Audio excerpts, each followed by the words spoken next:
mission of GB News is, and that's the most fundamentally important thing. GB News provides the kind of platform that lets all voices be heard. We don't hold back. We're free to say what we really think. Just because some people who live in a tiny little Westminster bubble think that their particular story is important, that's not the most important story for me. And often they will be difficult stories, stories that you won't find on the establishment media. Because what people think in the north of England may be very different to what they're thinking in the home counties. We're going to carry on telling the world what life is really like for households up and down the UK. We love to be in your car, in your kitchen as you're having your breakfast. Whatever you're doing, you are part of the show. If it matters to you, it matters to us. Britain's watching. Britain's watching. Britain's watching. We're proud to be GB News, the People's Channel, Britain's news channel. Monday to Thursday, 9 p.m. till 11 p.m. Join me, Dan Wootton. I'll bring you the sharpest takes and hottest debates. Do you not believe in prison? I don't believe in prisons. I'm completely stunned. I guarantee you there'll be no spin, no bias, no censorship. I actually was personally quite offended by it. And no reason to go to bed. So I guess they've always been quite woke. That's Dan Wootton tonight on TV, radio and online. Monday to Thursday from 9 p.m. till 11 p.m. on GB News. The People's Channel, Britain's news channel. In a world of dull and predictable radio and TV shows. Oh, hi. On Mark Dolan tonight, we've got big guests. We drill into the big stories of the day. The show adds up to a brilliant listening and viewing experience. Mark Dolan Tonight is the most entertaining current affairs show ever, and that's a fact. That's Mark Dolan Tonight, Fridays from 8, Saturday and Sunday from 9. Only on GB News, the People's Channel, Britain's news channel. So Dewbs and Co, we tackle the issues of the day with real robust debate, both sides of the fence, battling it out with me in the middle with my forthright opinions and views. And often really interesting things happen because you start with a position and then by the end of the debate you find actually, well, I might not have thought about that one. What we need in this country is 2 new political parties. You should maybe think about doing a 2024 calendar. I'm Michelle Dewberry and I'm keeping you company right through until 7 o'clock this evening. GB News, the People's Channel, Britain's watching. Westminster is going around in ever-decreasing circles, followed by the media. Britain is broken. How on earth did we get into this mess? But more importantly, how do we get out of it? Join me at 7 p.m, Mondays to Thursdays on Farage, here on GB News. We will have open, rational debate. We've got to work out how Britain moves forward from this. Join us here on GB News, the People's Channel. Britain is watching. You've probably seen politicians interviewed 1,000 times, but we do it differently. We find out who they really are, we don't shout, we chat, and hopefully we bring a bit of light, not just heat. Did you know Kate Moss? Apparently. Do you have a pair of jeans or a pair of jeans? No, of course I don't. What would I do with them? My friends are like, oh my God, what's she doing now? Join me every Sunday at 6 for Gloria Meets, only on GB News, the People's Channel, Britain's news channel.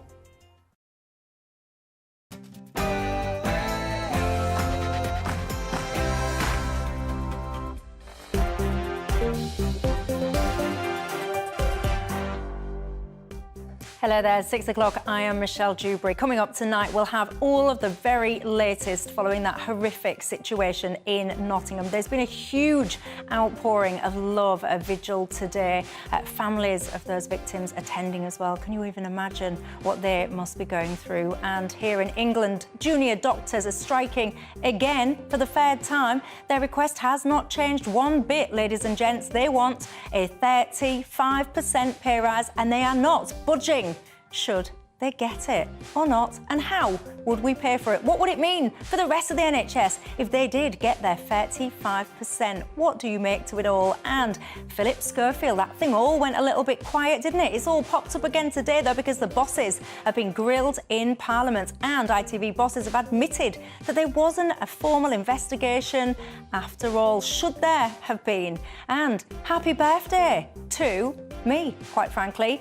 Do you know, it's 2 years to the day today that the first ever Dewbs and Co popped up. We'll be looking back at that, and also the RNLI. For the first time, they have issued a set of reports which basically shows just how involved they have been when it comes to people crossing the channel. Some people saying, yes, what the RNLI do is fantastic. Other people saying, hang on a second, what you are doing now is perhaps enabling people, making them actually choose to get on those dinghies in the first place because they know they're going to be rescued. What says you to that? We'll have it all to come, but before we get into it, let's bring ourselves up to speed with the very latest headlines with Polly Middlehurst.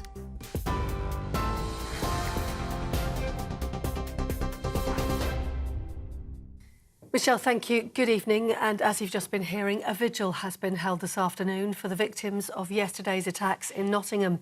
Thousands of students and staff attended the ceremony held in the grounds of the University of Nottingham following the deaths of 19-year-olds Grace O'Malley Kumar and Barnaby Webber. School caretaker Ian Coates was named as the third person fatally stabbed in that attack today. His van had been stolen and then it was used to target others. Speaking at the vigil at Nottingham University, Students' Union representative Daisy Foster says both students will be dearly missed. What should have been one of the biggest celebrations for the student body has turned into one of our darkest days. But the messaging and support I've seen from so many of you, the way you have stuck together, held each other up and shared support has been both inspiring and heartbreaking to witness. Barney and Grace are a monumental loss. They were both first years with ambitions, potential and dreams. What was taken from us yesterday will never be given back, and the shockwaves echo through our student community.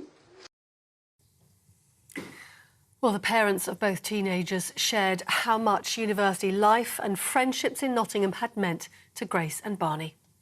I know Barney will be super touched by everyone that's here, and he loved it. He loved it here. He couldn't wait to come back. It drove me mad, but his heart will be with you guys forever. Look after each other. It's the big thing, is that look after your friends and look after people around you. Meanwhile, detectives are investigating CCTV footage of a man who appears to match the description of the Nottingham attack suspect attempting to enter a window of a residential care home. The incident wasn't reported to police at the time, and no residents were hurt. And a 31-year-old man with a history of violence is still being questioned by police.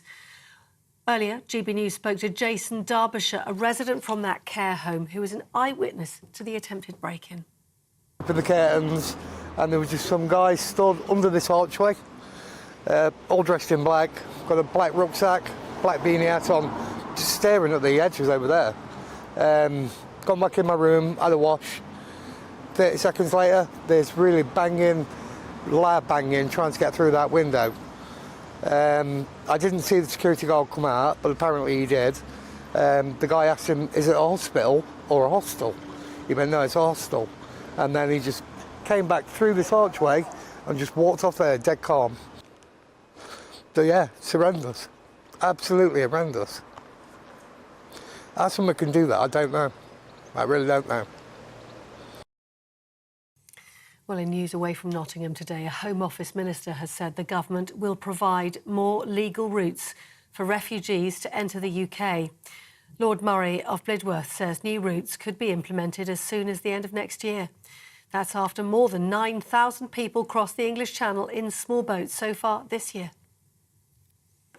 ITV's boss says both parties involved in the Philip Schofield affair repeatedly denied allegations of a relationship. Chief Executive Dame Carolyn McCall has told MPs action would have been taken had there been any evidence, but there was only ever rumour. ITV bosses also say they don't recognise claims of a toxic culture for people working at the daytime TV show this morning. Thousands of NHS appointments and operations are being affected by a junior doctors' strike in England. Union members have walked out for 72 hours over an ongoing dispute on pay. The British Medical Association is asking for a full restoration of pay, which it says has seen a 26% cut. They've so far rejected a 5% offer. The Health Secretary, Steve Barclay, says it is fair and reasonable. I think a 35% pay rise to many of your viewers is seen as something that's out of step with what they themselves would be receiving. So we had talks with the junior doctors. The junior doctors walked away from those discussions, even though we brought in the intermediary that they asked us to do. And we made them an offer, 5% plus a lump sum, in line with what's been offered for paramedics, for midwives, for nurses, for many others with the NHS. And today, unfortunately, the junior doctors have refused to move at all from their demand for 35%. The Health Secretary there. You're up to date on TV, online, DAB+ radio and the TuneIn app. This is GB News. Back now to Michelle.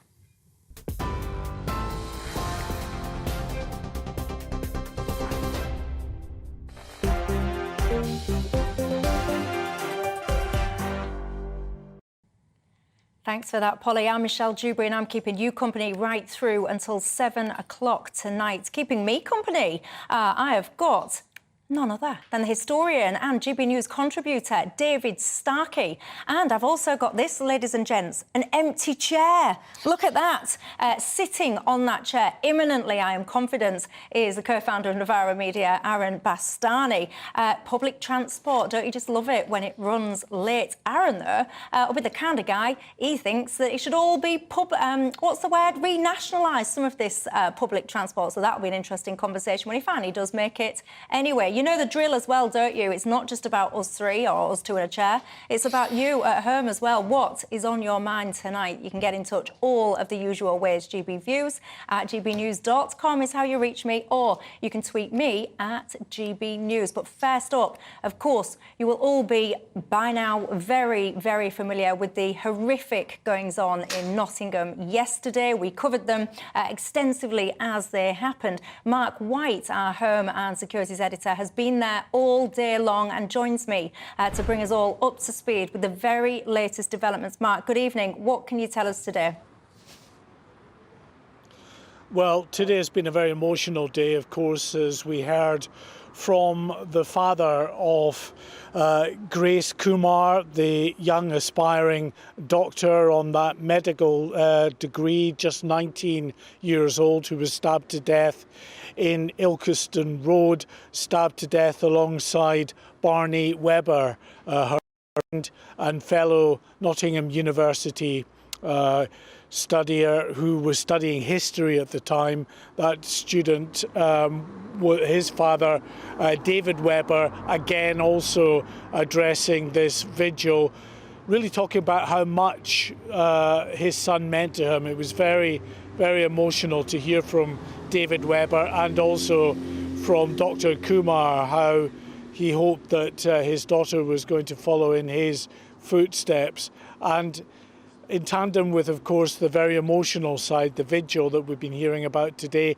is the ongoing police investigation. And one thing that's become clear is that we're not just talking about 4 crime scenes, as we had believed up till about lunchtime today, that Ilkeston Road where these 2 young students were stabbed to death, Magdala Road where Ian Coates, a 65-year-old school caretaker, was stabbed to death.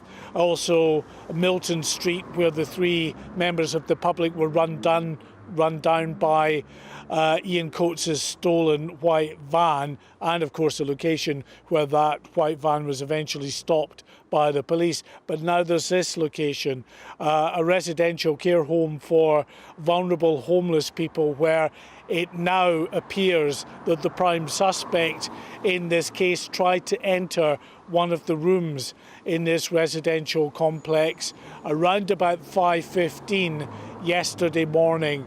Residents were woken up to the sound of him banging on the window, trying to force open that window, and before someone that was in that residential complex then punched him in the face and pushed him back from the window. I was speaking a little earlier to Jason Derbyshire, another resident here, who said he was shocked initially, of course, by the incident as it unfolded, but then really just coming to terms with the fact that they had such a close call here, that this was the prime suspect in these multiple murders, that if this individual had got in to this residential complex, then there may well have been more victims. When you say that, Mark, my goosebumps are up, because so many people, as you say, have been coming out today saying there, but for the grace of God go I. What's the latest then with the suspect? Any updates around any potential charges or anything, any developments there? Well, the latest we heard was that he wasn't really cooperating with the investigating officers now. That's going to make their job that much more complicated in trying to determine whether there might be any terrorist motivation to what happened in the early hours of yesterday morning, because if he's not talking to the police, not only is he not sharing what the potential motive might have been, but he's probably not giving them access to his mobile phone, any passcodes to a laptop computer if he has one, and that makes it much more difficult. That's why, of course, we saw yesterday a series of raids that took place with armed police going to addresses connected to this man, his home address, the addresses of other people that this individual is either related to or is friends with, as they try to piece together exactly who he is and what his motivation might have been. We know from the sources that we've been speaking to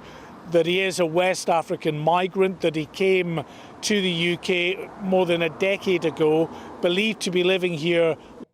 He has a history, we're told, of violent episodes and episodes of mental illness as well. We don't believe that he has a criminal record, which would suggest that even if there were periodic episodes of violence, it's either never resulted in a prosecution or at least a successful prosecution. But still there are questions about, given the background to this individual and what we've learned about issues around his mental health and a propensity perhaps towards violence. Was this individual flagged up to the authorities at any stage? Was there more that the authorities could have done to get a handle on this before yesterday's events? Yeah, and final question for you, Mark. Obviously, I've been doing a lot of reading into this topic today, and I've seen a couple of reports now that this person, the suspect, it's been rumoured that he'd converted to Islam fairly recently. Do we know any more about that? Is that just a rumour at this stage, or...? Well, I've seen these reports like you, but that's one thing I've not been able to stand up, I'm afraid. It may well be true, but it's not anything that I've been able to find out about. There's no one been able to give me that kind of information. But clearly, if that is the case, it's another factor that the police will be looking into, and possibly why we still have counter-terrorism detectives working in tandem alongside Nottinghamshire police, not taking the lead on this investigation. They haven't found anything as yet, as far as we know, that points towards a terrorist motive, but they say they're keeping an open mind and that they'll continue to work with Nottinghamshire police and that there wasn't a terrorist motive, or until they're sure that there was, and then they will take over the lead of this investigation. OK, fascinating stuff there, Mark White. Thank you for your update.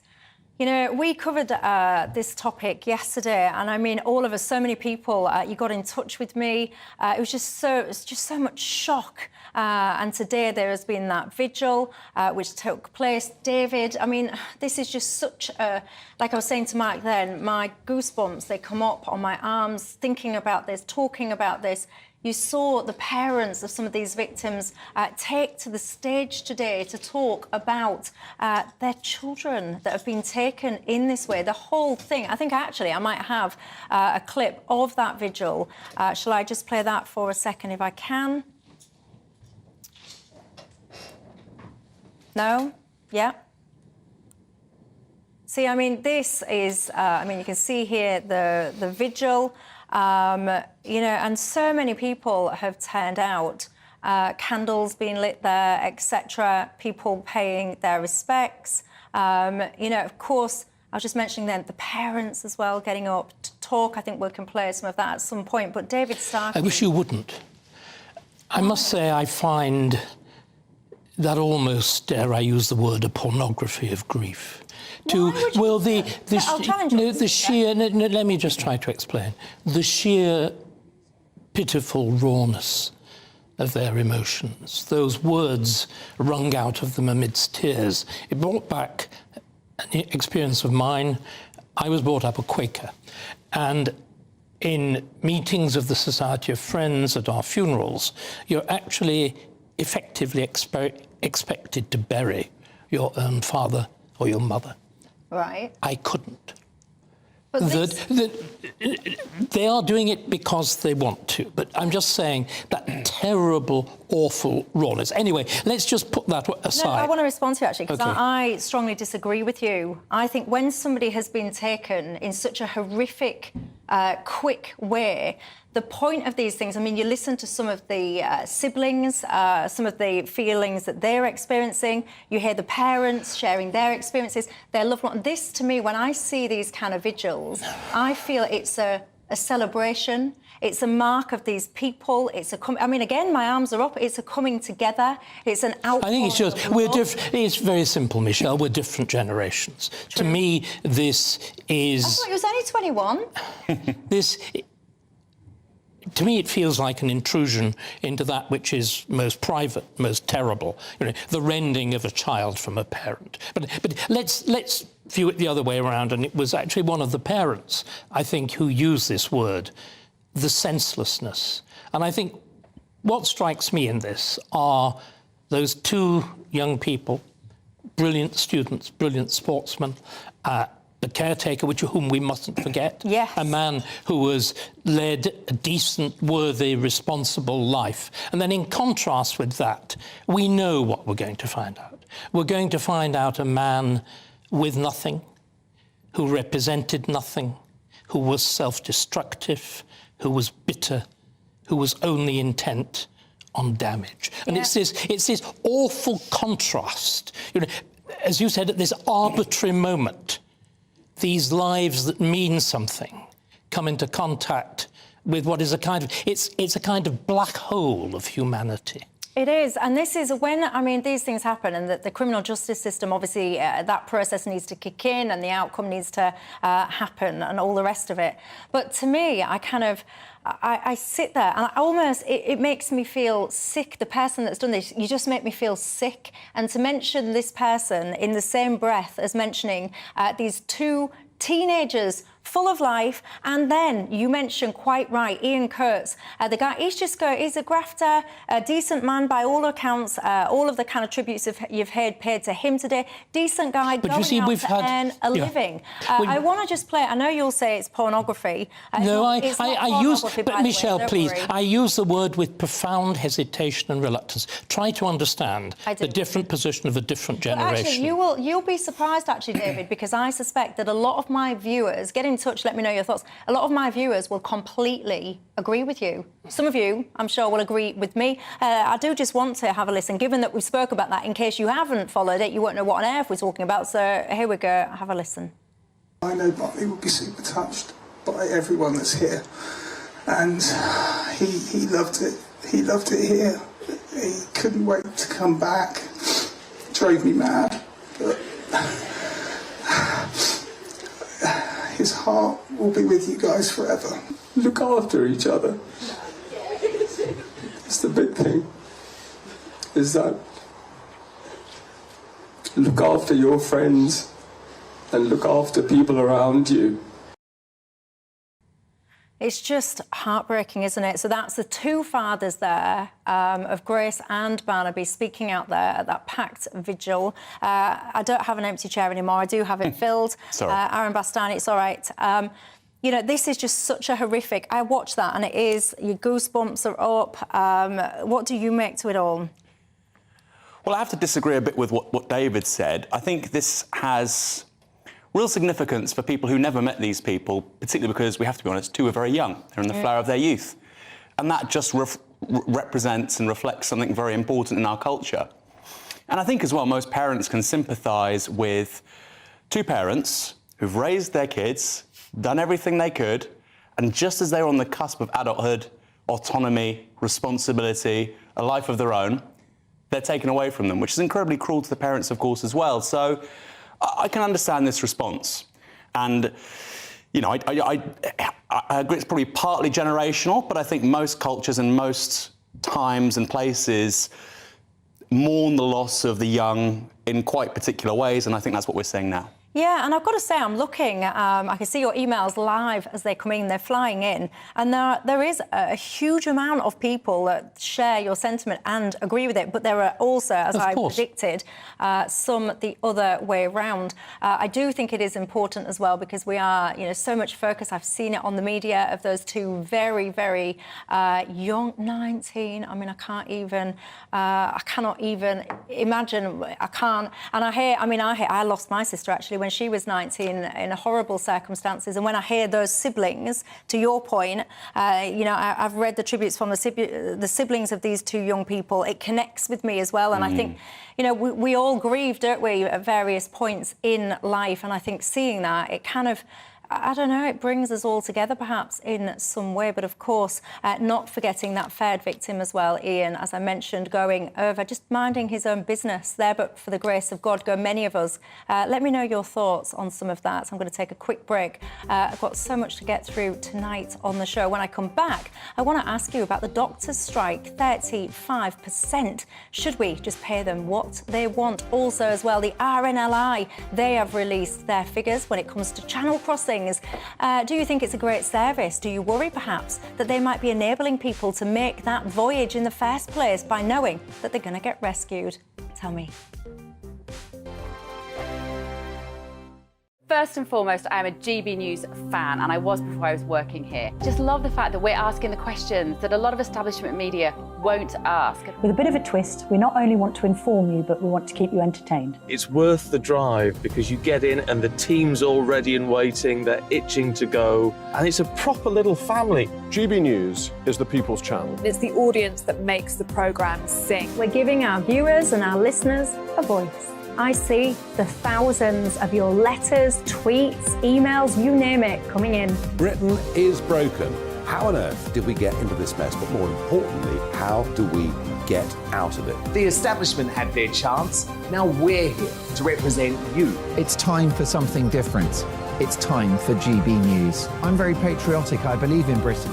Our best days lie ahead. Britain's watching. Britain's watching. Join us here on GB News. The people's channel. Britain's news channel. I'm Andrew Doyle. Join me at 7 o'clock every Sunday night for Free Speech Nation, the show where I tackle the week's biggest stories in politics and current affairs with the help of my two comedian panellists and a variety of special guests. Free Speech Nation, Sunday nights from 7 on GB News, the People's Channel, Britain's news channel. Nightmare commute. Kick it up a gear with me, Patrick Christie's, at drive time, 3 till 6 p.m, Monday to Friday on GB News Radio. You can listen online and on DAB+, on the smart speaker app, and on the GB News app. And if you've got an Alexa, all you have to say is, Alexa, play GB News. We're also on TuneIn and the Radio Player apps. From the school run to rush hour, get revved up with me, Patrick Christie's, on GB News and GB News Radio. What you get for breakfast is something that, if we do our jobs right, you will wake up to news that you didn't know the night before. It's a conversation. It's not just me and Eamon. We want to get to know you, and we want you to get to know us. From 6, it's Breakfast with Eamon and Isabel. Monday to Thursdays on GB News, Britain's news channel. Westminster is going around in ever-decreasing circles, followed by the media. Britain is broken. How on earth did we get into this mess? But more importantly, how do we get out of it? Join me at 7 p.m, Mondays to Thursdays on Farage, here on GB News. We will have open, rational debate. We've got to work out how Britain moves forward from this. Join us here on GB News, the People's Channel. Britain is watching. Every Sunday from 11, join Michael Portillo. There will be topical discussion, looking at the week before and the week to come. So kick back and relax at 11 a.m. on Sundays on GB News with me, Michael Portillo. GB News, the People's Channel, Britain's news channel.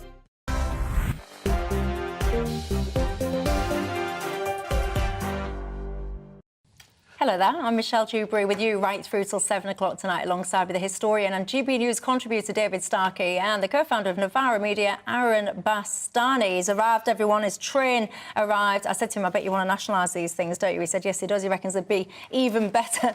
He reckons it'd be better if there was run by the government. Can you imagine? This government can't even run, well, most governments in this country, quite frankly, don't seem to be able to run a bath, never mind effective train services. But anyway, that is a debate for another day, because I'll tell you what I want to get into tonight. If you're in England, you will be aware, yet again, for the third time, junior doctors have gone on strike. 72 hours started this morning, and things have not changed. Their demands are simple, crystal clear, 35%. That is what they're asking. Let's have, shall we, a little listen. The value of their pay has gone down. We've got junior doctors now qualifying and being paid just £14 an hour, and yet they have up to £100,000 worth of debt. And we're asking the government to recognise that drop in value and therefore to restore the value of their pay. And it doesn't seem unreasonable at all to ask for £19 an hour instead of £14 an hour for the expertise that they bring. There you go. So that was one of the chiefs there of the BMA, the Doctors' Union. So much I can say. I massively respect the work NHS doctors do. I think that is not up for debate. I think pretty much everyone would say that they respect, that they value these people. But what is the value, then, that they should receive this 35%? It all basically goes down to the fact, as was alluding to there, it's all about restoration, bringing you up to a 2008, what you've lost by that date. I find what he says a little bit disingenuous, I must confess. They go on about the £14 an hour. You'll remember that Pret poster. It was in all the papers saying, why is a junior doctor earning about the same, or less, I think it was, than someone, a barista making coffee and all the rest of it. And it's not genuine. Well, you can if you strip it all back. But that £14 an hour, basically, it's stripped right back. It's the lowest entry-level point. It removes all of the kind of overtime, the nighttime allowances, any of these kind of fees that everyone would normally get. So I found that comparison a bit disingenuous, and I think you don't need to start from that point. You lose me when you start from that point. What about you? 35%, yes or no? Quickly on the prep point. Yeah. I think you're right, and I don't think it's worthwhile. I've got the advert, by the way. I'll play it while I'm talking. I don't think it's worth pitching different professions against one another like that. I have to say also, prep cheese baguette's about £8, so I don't know where the money's going if it's not going to their workers. On this point around NHS doctors, I see it as a technical issue. Now, I know that's quite difficult to do, but let's try and do it. What's the technical issue? So, right now, between 3 and 4 in 10 junior doctors are looking to leave the country because they can get more money, which is just an objective fact. Are they, or are they? How do you know that? Are they just sitting there going, if you don't pay me more, I'm going to leave? How do you know they definitely? They are going. I mean, for instance, we're 46,000 nurses short in this country because they objectively earn more money in the United States, Australia, and the UK. And whether or not you think they should be paid more, we have a health service in this country. We need doctors, we need nurses, we have massive shortages in staffing, to the extent that we are importing en masse healthcare workers from countries which the World Health Organization has said, please stop taking workers from places like Nigeria. So hang on, though, there's red lists. So if a country really is in dire straits, there are like red lists, and you can't really start recruiting from those areas. But we do. But we do, and I think this is a really... Phone on silent, young man. That's David Starkey, everybody. Can you hear that? I thought it was the youth of today that were, I know. so is it? It's rude. Like, is that you on telly, David? Pack it in, go on. And so I view it as a technical issue, Michelle, and I think fundamentally this is going to cost £1 billion, and if it means we stop hemorrhaging junior doctors elsewhere, think that's valuable. And I'll finish with this. They will earn a lot more money as consultants as senior doctors. That's absolutely true. But when you're graduating with £100,000 and there is a 2, 3, 4 year window in your career, we need to remove that disincentive for them to stay or the incentive for them to leave. But this cost, by the way, this £1 billion, this is what the BMA say. So it's going to cost actually about £2 billion a year. What the BMA say, they put it as a billion because they're saying that's the net cost. Once you've stripped out, well, they'll be paying a bit more in national insurance back, they'll be paying a bit more in income tax back. So that's the £1 billion where it comes from. That's annual. Can I just say, as well, it's also negotiation. So let's say they agree on 25%. Can we just... This is all getting very interesting and very technical, isn't it? But let's actually start looking at the big question. What's gone wrong with the general management of manpower in the NHS? Because clearly two things have gone staggeringly wrong. The first is there have been gross miscalculations. The fundamental reason for that, of course, dare one say it, it is the percentage of doctors who are being trained who are female, and therefore taking the decision they will go part-time. What we've actually seen again, it's a good thing, but it has consequences people have not fully reckoned with. What we've effectively done, because again of the talent of young women, beating young men to medical college places, simple as that. We have effectively doubled the cost of medical training without actually thinking about it. But what percentage of these doctors that are leaving or whatever is junior doctors are female? No. But the reason that overall... this is a subset of the overall shortage of medical staff. And then there are two reasons for this. One is the leaching out, to come particularly to Australia, and to a much lesser extent to America. The other is the leaching out because of doctors at very early career stages in their 40s going part-time. And there are these two sets of problems, which we haven't really begun to think about. The second thing is, of course, that we train doctors who go abroad for free. There is no recouping of these vast costs of medical training. Again, it's one of the things we've never really thought about, that we are indeed giving them a wonderful meal ticket for life, and especially a good one if they get on a boat or a nice plane to Australia and double their salaries. But, I mean, Adrian, what you're really saying is that medical salaries in Britain will be set by Australia. Is that what you're saying? No. No, well, I think it is what you're saying. Because, hold on, David, it is what you're saying. You're ventriloquising what I'm saying. So you're on the right. People on the right say, capital is liquid, we have a global market for things, it can go where it wants. That's precisely what we're seeing with healthcare workers. And I'm open to a bunch of proposals about how to deal with this, by the way. I mean, Michelle, I know you've said in the past that people should have to stay for a certain period of time. I think that's quite wise. I would say, look, if you're going to get trained, I would wipe out any student debt, but you have to be tied into the NHS for X amount of years. If you leave, then it's going to cost you to leave, because I would take, I don't know, I'd make you pay back X and Y and Z and all the rest of it.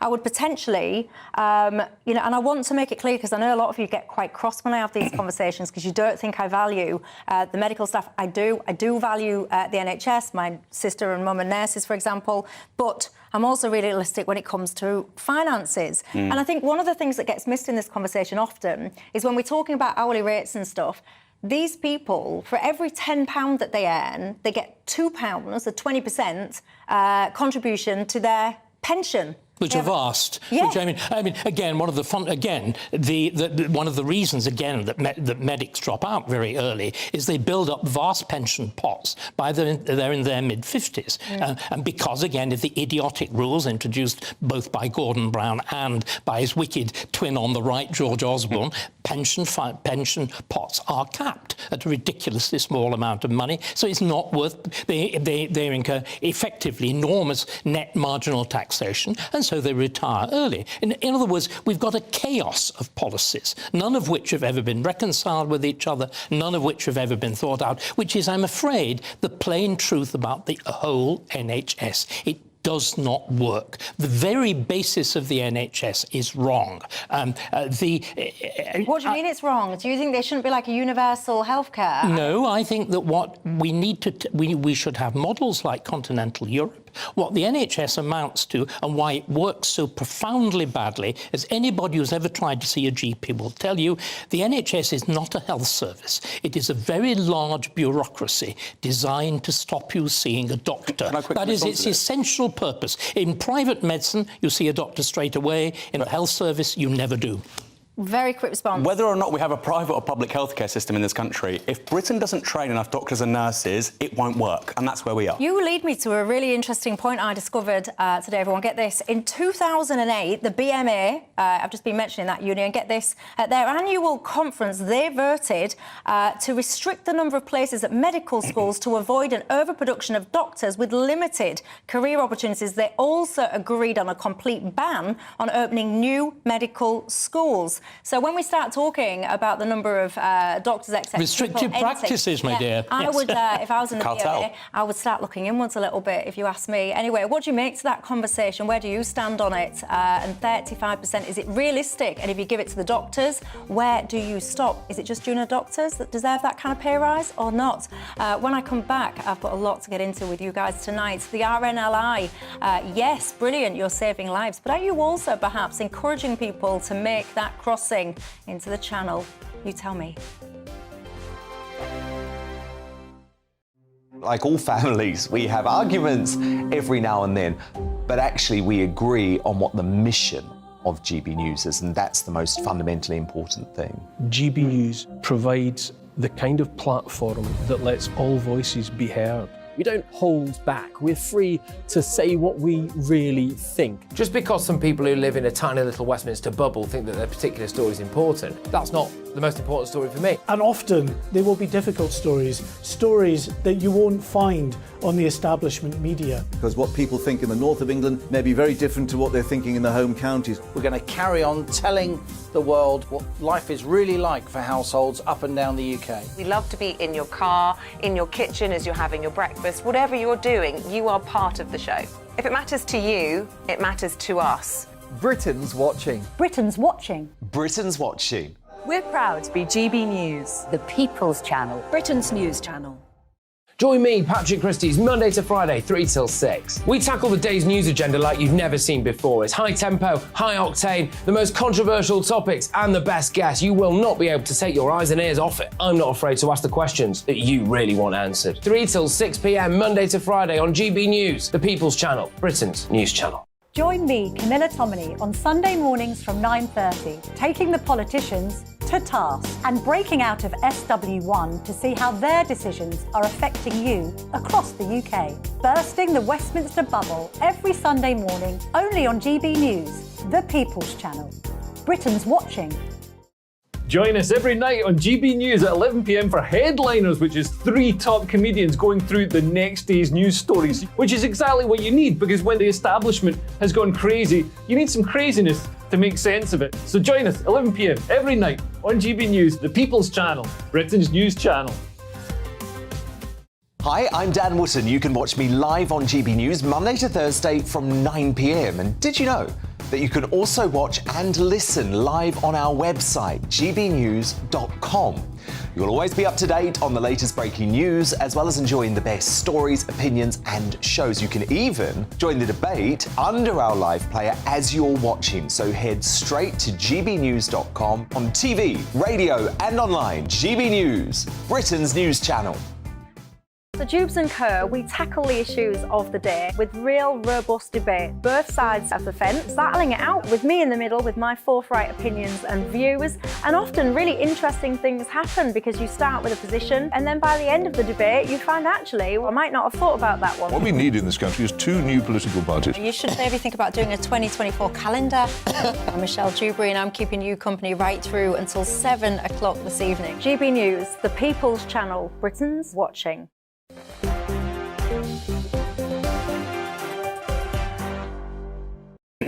Hello there, I'm Michelle Dewberry, keeping you company right through till 7 o'clock tonight. The historian and GB News contributor David Starkey is alongside me, as is the co-founder of Novara Media, Aaron Bastani.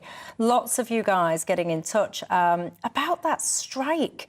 I would say, actually, that there's quite a division in terms of whether or not it's realistic to give that 35% to the junior doctors or not. Just want to stress as well, you know, doctors, great people doing great service. So if you're a junior doctor and you're listening and, you know, I wonder, do you get kind of offended when people say that, no, you shouldn't have that? Do you feel devalued or what? Gary says, I am so sick of hearing all this nonsense. Doctors start on far over the average pay in year one. This is the point that I was trying to make. Lots of people talk about this £14 an hour, but that is like, if it's all stripped bare, that is what that figure is. So, yeah, the actual reality is slightly different. We will have a bit more of your response in a couple of minutes, but there's another story that I really want to make time for. The RNLI, they, for the first time today, they have announced their figures when it comes to their assistance to people crossing the Channel. There's lots of interesting numbers going on there. There's also lots of interesting insights, for example, because among the things they're doing at the moment is they're investing in some new tech. I think they call them like sea stairs, basically, to enable lots of people to get off these vessels in places like the Channel quickly. So 20-odd people can get onto their lifeboats quickly in 90 seconds. So quite a sea change in terms of some of the stuff that they are doing. They reckon, the RNLI, that they've saved 108 people. Apparently, these crossings, they represent 3% of their overall kind of call-outs, their lifeboat call-outs.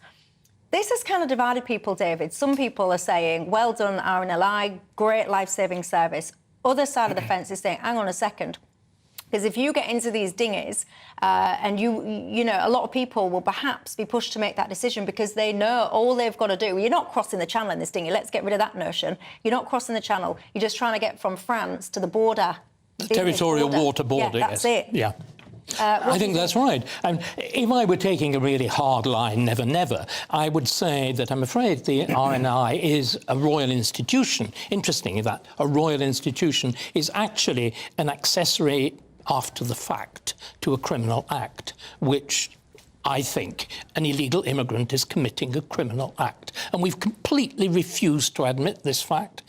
We, as it were, shroud them. I mean, the Archbishop of Canterbury is wonderful at this, isn't he? He pours the oil of unction over these people. Most of them, all of them, have passed through several safe countries to get here. Mm-hmm. They are, by definition, economic migrants.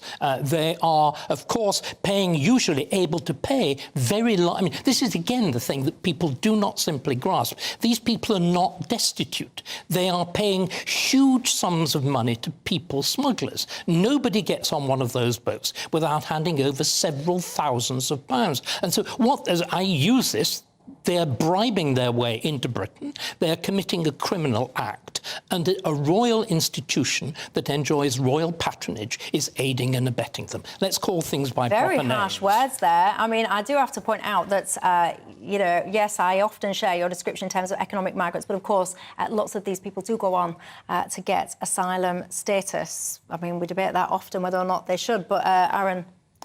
Well, I'm not quite sure what law they're breaking. Because... You try walking through a passport gate and you'll find out. Well, no, but seeking asylum... They're not seeking asylum. No, that's they would say you're entitled to do that under international law. So that's the first point. And you said, in my opinion, I mean, law is not a matter of opinion, obviously, it's a matter of fact. And the matter of fact is that they're not breaking the law. You might wish they were breaking the law. Maybe we may need to leave several international treaties for that to be the case, but right now they're not breaking the law. Sorry, and illegally trying to enter a country is breaking the law. There's no such... Of course there is. No. As I said, you try... They're legally in France. Crashing a passport gate at an airport. OK, well, we'll park that for one moment. In terms of the RNLI... Indeed, right, fine. Because we clearly disagree. I think there are facts here, you think your opinions trump the facts, that's fine. With regards to the RNLI, around 1 in 3 people they're saving are undocumented migrants. And their line is, our job is to save people's lives at sea, that's it. And whether or not those people are from Britain or coming from France is irrelevant, immaterial. And I think that's quite a noble thing to say. And secondly, I think blaming the RNLI for this really lets the government off the hook. You know, the RNLI is not border force. We've just paid the French £500 million, more or less, several £100 million. To do very little. Well, to do very little, precisely. And I think this is exactly the kind of story. The Tories must love it. The Home Secretary, Rishi, they must love it. Because they say, you know what? We're failing. 6,000 people are coming over the channel every year. We've got 600,000 people coming all together in terms of net migration. 6,000 people are not coming every year. Last year, it was about 46,000. 60,000. Oh, right, sorry, 60,000. Tens of thousands are coming over the channel, and we've got net migration of 600,000 a year. Clearly, the stories are failing on a number of levels, and we're talking about the RNLI, and they're saying our job is to save people at sea, and they're doing it. I think that's good. Good for them. But sorry, I've never heard such a sort of stream of confusion. I mean, if the Tories are failing, then presumably you disapprove of illegal immigrants. You then tell me at the beginning that having illegal immigrants is a good thing. Would you? I haven't said it's a good thing. You're ventriloquising me. I'm like Emu with Rod Hull. Please sort out your arguments to begin with. Arguments. What are the Tories failing at? Well, they have claimed they will reduce immigration in 2010 to the tens of thousands. David, please, you've asked me a question. Be kind enough to let me answer. David Cameron said in 2010, we will reduce immigration to the tens of thousands. This year, net immigration is 600,000. He did make that claim, and I think this is a very interesting and important conversation. So I'm going to go to the break only to give us time to actually do it properly, because I'm going to come back to it. So don't go anywhere. Oh, it's just getting good. I know you was. It's building up steam, everyone. Where do you sit on this? Which side are you on? We'll continue in 2.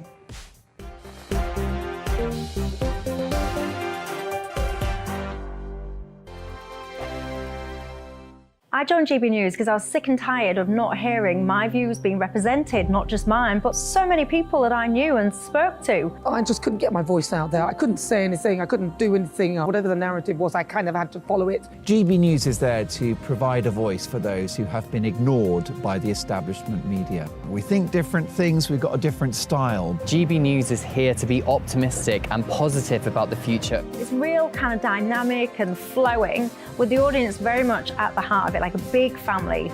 Here at GB News, we talk about the things that matter to you. Hearing the voices from right across our towns and cities, especially our towns. All sides of the argument represented with a heavy dose of opinion. We're on a mission here to make a difference. And the GB News family really is here for you, and whatever time of day you can watch or listen. Britain's watching. Britain's watching. We're proud to be GB News. The People's Channel. Britain's news channel.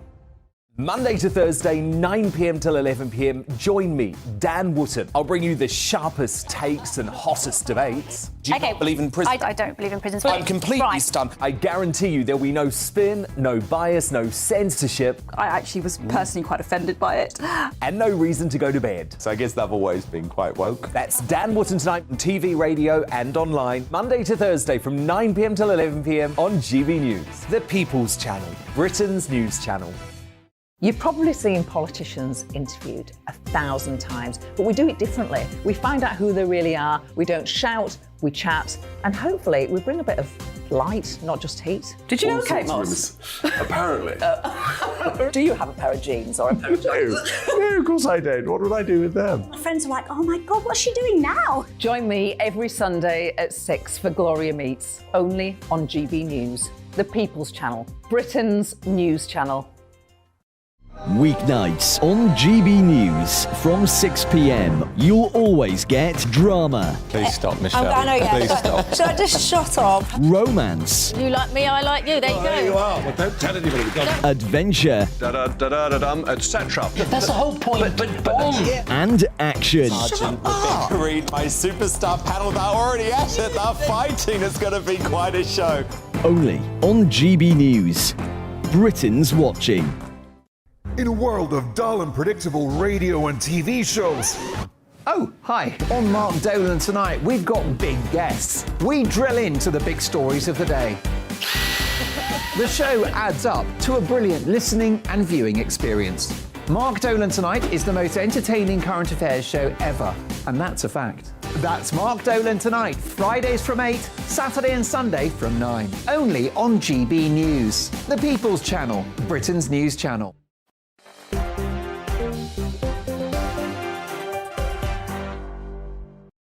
Hello there, Michelle Dewberry, David Starkey, Aaron Bastani with you till 7. Just before the break, we were talking about the RNLI producing their figures for how many people they are saving at sea crossing the channel. Aaron saying it's a great distraction from government failures.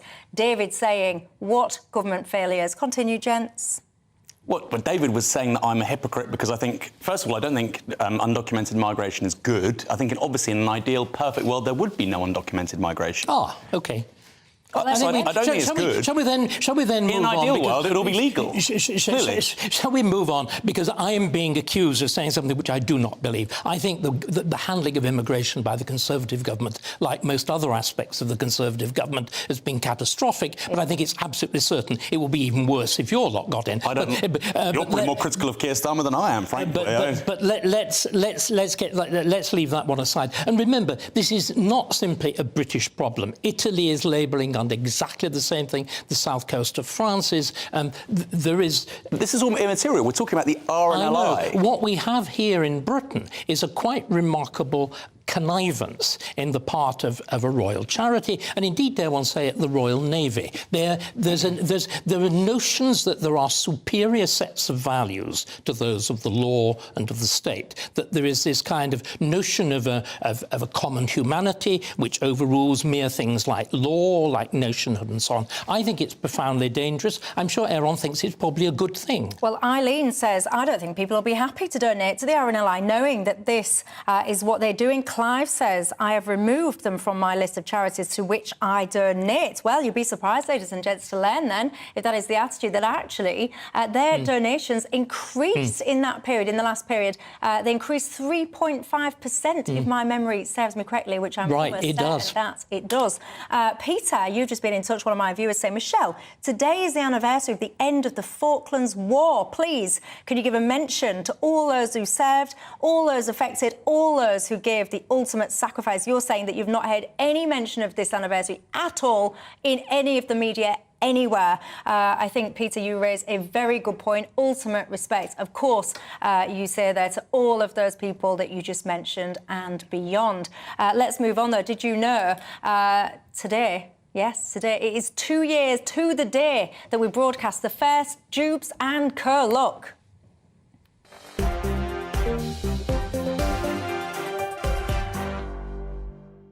I'm Michelle Dewberry, and this is Dewbs & Co.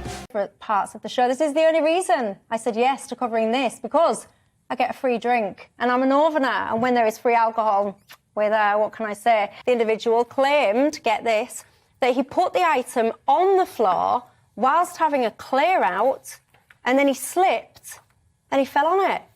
I mean, you've got to be a little bit unfortunate, haven't you, to slip and fall, and something goes into places that, quite frankly, you'd rather that they didn't. Now, why didn't you warn us? You warned us about the other stories, Michelle. Why didn't you tell us about this story? I'm sorry. Well, so, are you sitting comfortably? And if so, and if you're ready, I'll begin. They kiss each other all over their bodies, behind the ears, on the neck, on the chest and stomach, even on the bum and between the legs. Sabrina's vagina becomes moist and warm, and Marco's penis gets very stiff. Tell us about this story. I'm sorry. Well, there's more. There's more.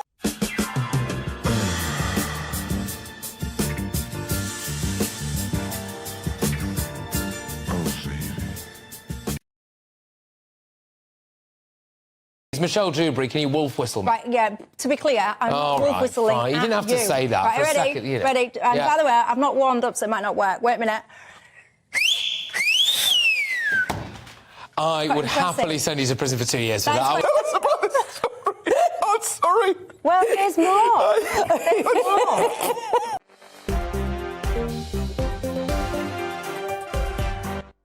There was more as well. The guy, the hospital story, the rectum story, someone had been putting Buzz Lightyear items up there, bits and pieces. I must say, that's the first time I've seen this, and I was cringing.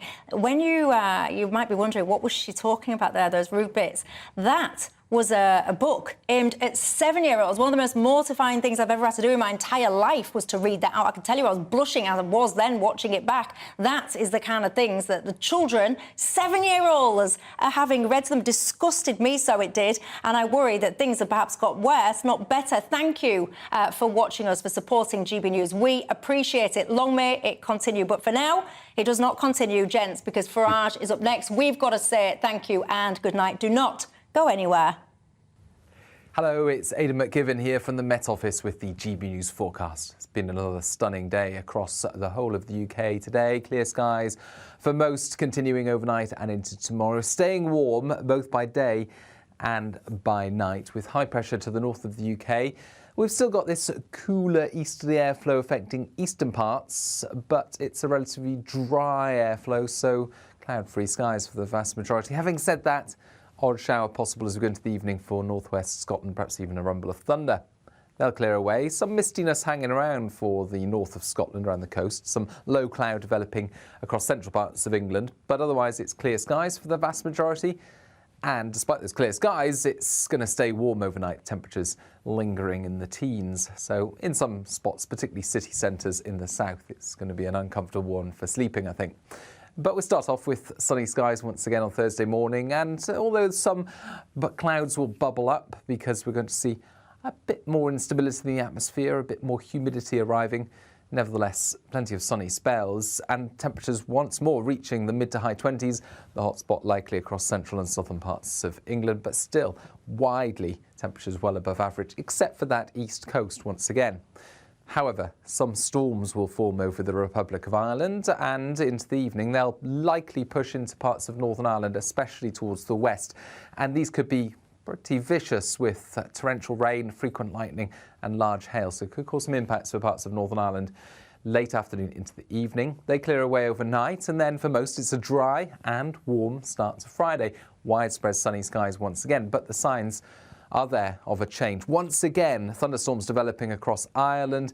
They're likely to develop a bit more into western parts of the UK on Friday afternoon, and then more widely once again into Saturday and Sunday.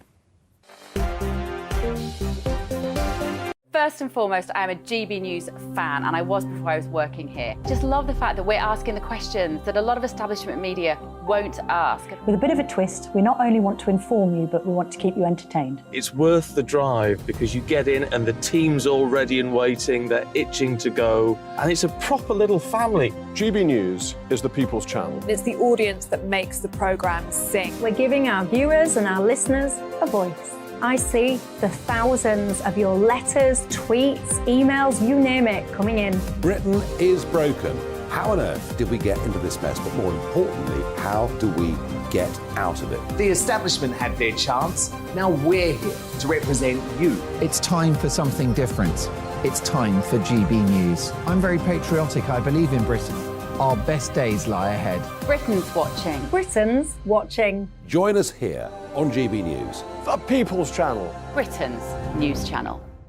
I'm Andrew Doyle. Join me at 7 o'clock every Sunday night for Free Speech Nation, the show where I tackle the week's biggest stories in politics and current affairs with the help of my two comedian panellists and a variety of special guests. Free Speech Nation, Sunday nights from 7 on GB News, the People's Channel, Britain's news channel. Nightmare commute? Kick it up a gear with me, Patrick Christie's, at drive time, 3 till 6 p.m, Monday to Friday on GB News Radio.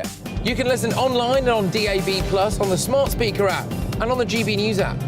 And if you've got an Alexa, all you have to say is, Alexa, play GB News. We're also on TuneIn and the Radio Player apps. From the school run to rush hour, get revved up with me, Patrick Christie's, on GB News and GB News Radio.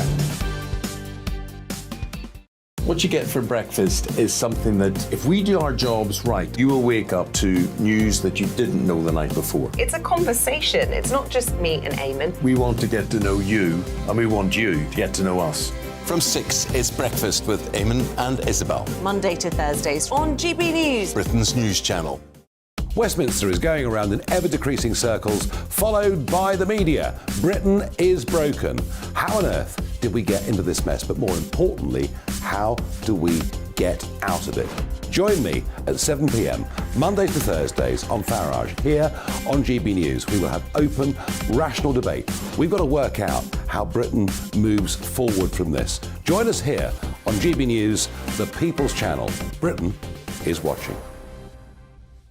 Every Sunday from 11, join Michael Portillo. There'll be topical discussion, looking at the week before and the week to come. So kick back and relax at 11 a.m. on Sundays on GB News with me, Michael Portillo. GB News, the People's Channel, Britain's news channel.